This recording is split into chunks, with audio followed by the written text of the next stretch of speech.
So, it's been a hot minute since I made an ARK video. Quite a bit has happened since then, so I wanted to make a small upload discussing some current ARK news, addressing my opinions, and informing you all on the state of things in the ARK community. As always, if you like this video, please give it a like, subscribe, share it with a fellow ARK fan, leave a comment letting me know if you agree or disagree with any thoughts I have.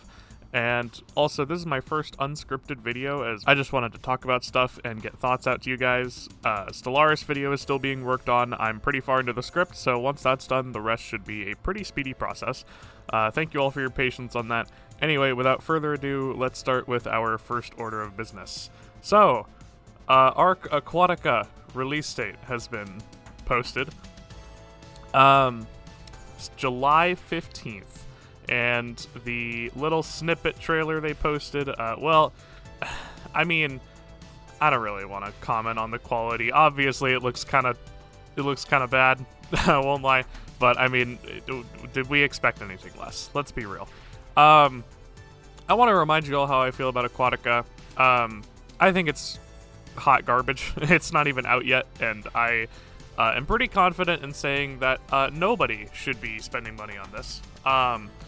For a multitude of reasons, primarily because it's purely a snail project, and I don't know how the finances are gonna go with how people are gonna get paid for this. But if this is something Snail solely is working on, considering Wildcard said they had no idea this was even happening, I don't think anyone at Wildcard is going to get paid for this. And as an ARK fan who does not like Snail, but does like Wildcard, I don't think that's something I want to put my money towards. I don't want to give my money towards the side of ARK that I don't like, while not giving it to the side of ARK that I do like.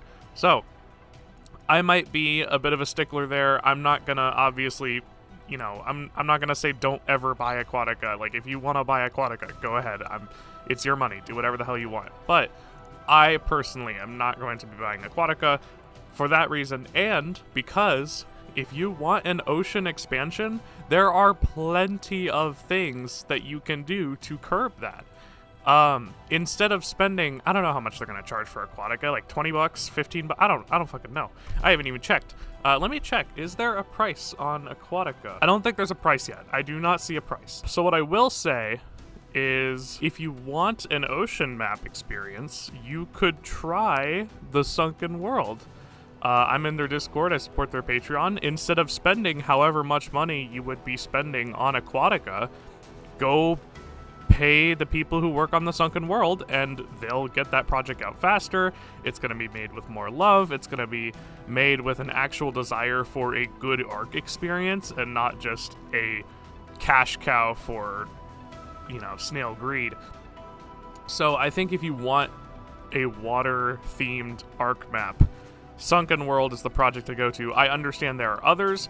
I don't personally keep up with Survival Ascended all that much, so if there's Survival Ascended projects that do water stuff, you know, ocean-themed stuff, and plan to make like a map out of it, let me know in the comments. I would love to support those as well, but Sunken World is the project I've followed for the longest, so I think that's probably the one that I can most confidently say this is worth your time and money. Now, second order of business, now that I'm talking about Survival Ascended has gotten a couple of updates pretty recently. And the most notable ones that I want to discuss are the Ragnarok release and the 5.5 Unreal Engine update. So, Ragnarok is a pretty open and shut case. They got the original Ragnarok developers to come and work on it. They really spent a lot of time and effort making sure that Ragnarok was just perfect for everyone. And I think for a map that everyone loves so dearly, I think Ragnarok being just perfect is exactly what Ascended needed. So, that said, how is Ragnarok now that we've been able to play with it for a little bit?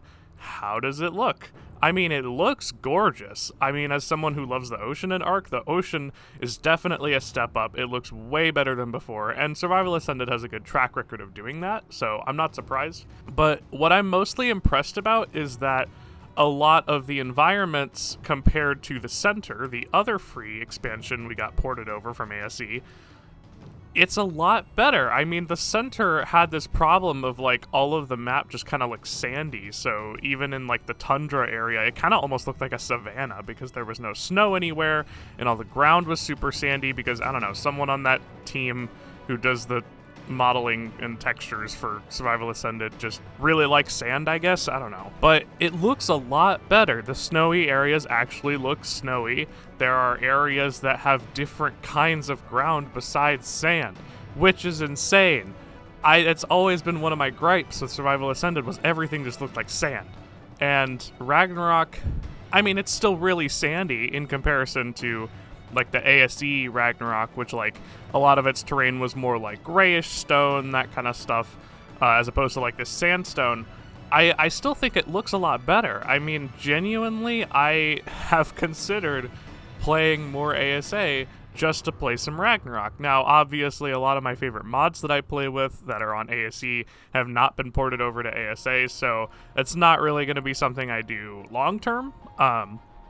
But this leads me into my last talking point, which is the performance update. So, this was a big thing for a lot of people. It is no surprise that Survival Ascended runs like absolute crap. And as someone who has a NASA PC, I can't think of my specs off the top of my head. You can probably find them in the description. But as someone who has a really good PC, even I was not able to run Survival Ascended at the highest graphics with good FPS. I was always, if I wanted to run it with max graphics, I'd be sitting at like a 20, 30, maybe 40 in some more economic looking areas. I was not able to get good frames if I wanted my game to look good, which is unfortunate. But with the new 5.5 update, I was able to run around Ragnarok and have my game at max graphics, epic settings, everything, and be sitting comfortably at 60 FPS, which is amazing. That said, it brings me to my last thing of, is ASA fixed now because the performance is better? Absolutely not. I think there are tons of things that ASA needs to do for me to comfortably move over to it. And some of those are completely unrealistic desires. I want the mods that I play with, and that's going to be on mod creators. Some mod creators don't want to move to ASA, some mod creators don't want to remake their entire thing. That's valid, and honestly, that's not really something I'm concerned about. That's not realistic. But the more realistic thing, which arguably is still unrealistic because I know exactly why they do it, is I like to play ARK occasionally with a handful of my friends. And we don't normally like to get servers because servers cost money, servers cost a computer to run them. Not really any of us have a spare PC that we're willing to dedicate to running a server. And honestly, none of us have really run servers at all, so we're not going to go through the effort of learning how to do that just so we can play ARK for a couple weeks and then get bored of it. So what we do a lot of the time is on ASE, we will run non-dedicated sessions and we will play together. And there's a thing you can do in ASE where you can change the tether distance to whatever number you want. And for most maps, what that means is that as long as nobody's going into a cave or something, or like going to a fjord or realm or something like that, as long as no one's doing that, you guys can just go wherever on the map and not have to be tethered to each other, which is amazing. It's almost like being on a server, except it doesn't run while you're away, which is great.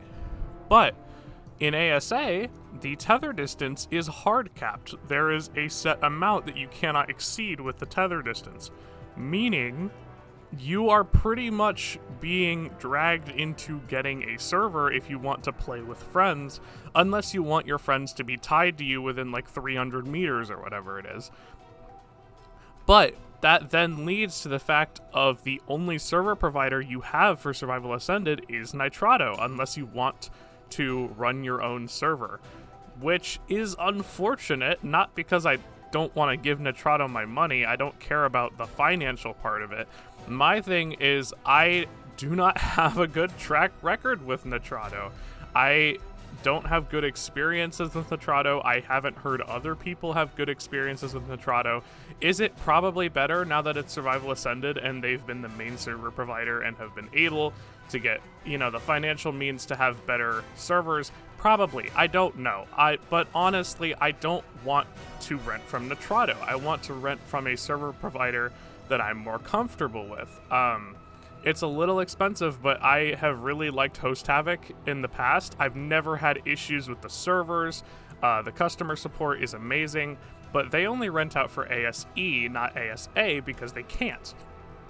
That said, I think to fix Survival Ascended, we would have to either allow server provide, not even either. I would want both. I think I would need to be able to have other server providers as well as change the tether distance so that I can play non-dedicated sessions with my friends.